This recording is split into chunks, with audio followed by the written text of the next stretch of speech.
கர்த்தருடைய பரிசுத்த நாமம் மகிமைப்படுவதாக. Today's promise verse is taken from Psalms 81 verse 16. But you would be fed with the finest of wheat, with honey from the rock I would satisfy you. சங்கீதம் 81 அதிகாரம் 16 வசனம். உச்சதமான கோதுமையினால் அவர்களை போஷிப்பார், கண்மலையின் தேனால் உன்னை திருப்தியாக்குவேன். If I ask you today, are you satisfied in your work, income, health or relationship? Most of us would probably say no. இந்த நாளிலே உங்களை பார்த்து நீங்கள் எல்லாவற்றிலும் திருப்தியா இருக்கிறீர்களா? உங்கள் வேலைகளிலே, உங்களுடைய வருமானத்திலே, உங்களுடைய உறவுகளிலே என்று கேட்டால் பலரும் இதற்கு இல்லை என்றுதான் சொல்லுவீர்கள். ஆனால் இந்த நாளிலே தேவன் உங்களுக்கு கொடுத்திருக்கிற நம்பிக்கையின் வாக்குத்தத்த வசனம் உன்னை திருப்தியாக்குவேன் என்று. நிச்சயமாகவே தேவன் இந்த நாளிலே இந்த வசனத்தின் மூலமாக உங்களை திருப்தியாக்க வல்லவராய் இருக்கிறார். God satisfies us not with ordinary things, but with finest wheat and honey from the rock.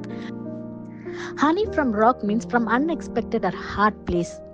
கடினமான இடங்களிலிருந்து கர்த்தர் நன்மையை தர வல்லவராய் இருக்கிறார். அது ஒருவேளை உங்களுக்கு அது கடினமாக தெரியலாம், அதுக்கு முடியவே முடியாது என்ற சூழ்நிலையா இருக்கலாம். ஆனால் தேவனுக்கு அது லேசான காரியம்.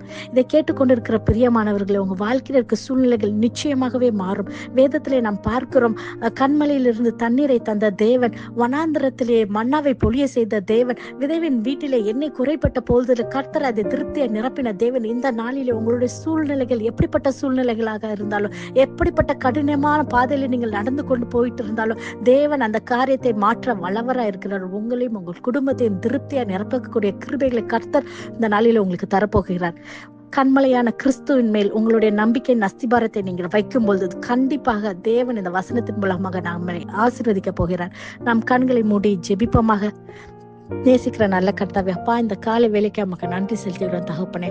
ஆண்டவரே, உன்னை திருப்தியாக்குவேன் என்ற வசனத்தின் மூலமாக அப்பா, இதை கேட்டு ஜெபிக்கிற ஒவ்வொருடைய பிள்ளைகளுடைய வாழ்க்கையிலும் கர்த்தாவே எல்லா குறைவுகளும் நிறைவாக்கும்படியாக கர்த்தாவே, அவர்களுடைய கண்ணீரெல்லாம் துடைக்கும்படியாக கர்த்தாவே, இந்த வார்த்தை மூலமாக கர்த்தர் கிரியை செய்யும்படியாக இந்த நாளில் இந்த ஒரு மாற்றத்தை அவர்கள் காண செய்ய போகிறதுக்காக நன்றி செலுத்துகிறோம் கர்த்தாவே. எல்லா துதியும் எல்லா கனத்தையும் ஒருவருக்கே செலுத்துகிறோம். இயேசுவின் மூலம் ஜெபிக்கிறோம், ஜெபம் கேட்டபடியால். ஆமேன். God bless you.